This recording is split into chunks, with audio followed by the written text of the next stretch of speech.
So we're in Llangollen in North Wales, and we've created this artwork called Bridges Not Walls for the Eisteddfod Festival, which is an international festival that's been running over 50 years that combines dance with music. All these choirs come together. It's an extraordinary thing.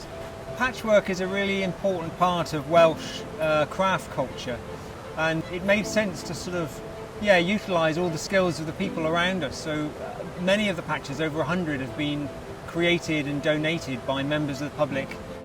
I've been making masks all through the pandemic, so I thought, why not make a mask collage for you to put on the bridge? Wales is the most popular flag in the world. It was voted a few months ago, so I chose this one to represent Wales. We've been told all the way through COVID that we're all in this together. In a way, this is all of us being in it together, producing this great work of art in Llangollen. I think it's great because we can get out again now, and to see all this artistic imagination, it just is so stimulating.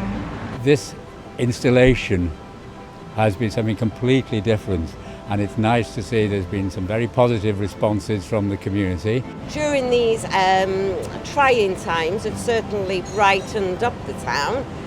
So the artwork has been very much a team effort, and we've got tailors and upholsterers who've been sewing over 800 panels of fabric over the last couple of months. It's been a huge effort. Usually the world comes to Llangollen and we all use music and dance to just celebrate. But this year, of course, due to COVID, we can't attract people to Llangollen, but we can still celebrate and come together. And this is an iconic bridge, and now we have this patchwork that really encompasses Llangollen itself. So I'm hoping this artwork will become a kind of centrepiece for the town, and that it will draw in visitors and tourists, and actually all the local businesses should benefit from all the tourism that is drawn to the town because of this bridge over the next month.